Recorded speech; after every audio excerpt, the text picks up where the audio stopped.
ડભોઈ તાલુકામાંથી પસાર થતી ઢાઢર નદી ત્રણ વખત ઢાઢર નદીના પાણી ખેતરોમાં ફરી વળતા ખેડૂતોને વ્યાપક નુકસાન। નદીના પાણી કિનારાના નીચાણવાળા 14 જેટલા ગામોમાં ફરી વળ્યા હતા। પાણી ખેતરોમાં હોવાને કારણે સર્વે ટીમને મુશ્કેલી પડી રહી છે। ડભોઈ તાલુકાના અંગુઠણ, રાજલી, નવાપુર, બિલાપુર, કડોદરા, વાયદપુરા, कराली, डोलार, नारणपुरा, गोजाली सहित 14 गामों में भारे नुकसान। हजू पण કેટલાક ગામોમાં ખેતરોમાં પાણી ભરાયેલ હોય। નુકસાનીના સર્વે માટે નીકળેલા ટીમને મુશ્કેલી પડી રહી છે। સર્વે થઈ શકતો નથી।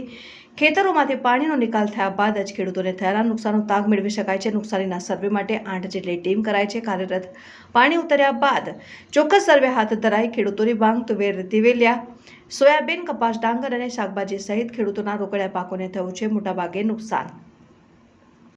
ડભોઈ તાલુકાના ઢાઢર નદીના કિનારાના આ ગામ રાજલી ગામના આ દ્રશ્યો છે।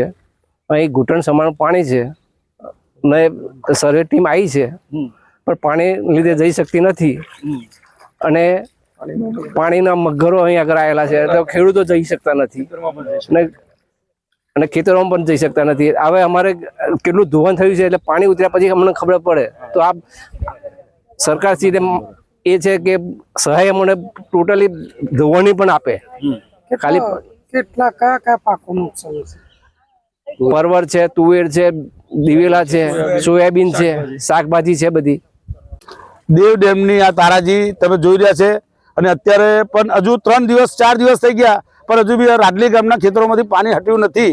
સર્વેની ટીમ અત્યારે આવી છે સરકારની પણ એ પણ સર્વે કરવા જઈ શકતી નથી। પણ આપના માધ્યમ દ્વારા મારા સરકારશ્રીને એવો સંદેશો પહોંચાડવો છે કે ગયા વર્ષે બી અમારી પાસે સર્વે કરાયું હતું તેની બી સહાય નથી આવી તો આ વર્ષે ચોક્કસ સહાય ચોક્કસ સર્વે કરે અને ચોક્કસ નુકસાની આપે। જમીનની ધોવાણ અને પાકની નુકસાનનો બેઉ સર્વે કરે અને બેઉની ચોક્કસ સહાય અમને મળે એવી તમારા માધ્યમથી અમારે સરકારને કહેવું છે। પાકમાં દિવેલા છે, શાકભાજી છે, પરવર છે, તુવેર છે, સોયાબીન છે, એવા ઘણા ખરા પાકો બધા નુકસાન થઈ ગયા છે। ડાંગર બી ડૂબી ગઈ છે બરાબર પણ ચોક્કસ સર્વે થાય અને ચોક્કસ સહાય મળે તમારા માધ્યમથી અમે સરકારને કહેવા માંગીએ છીએ।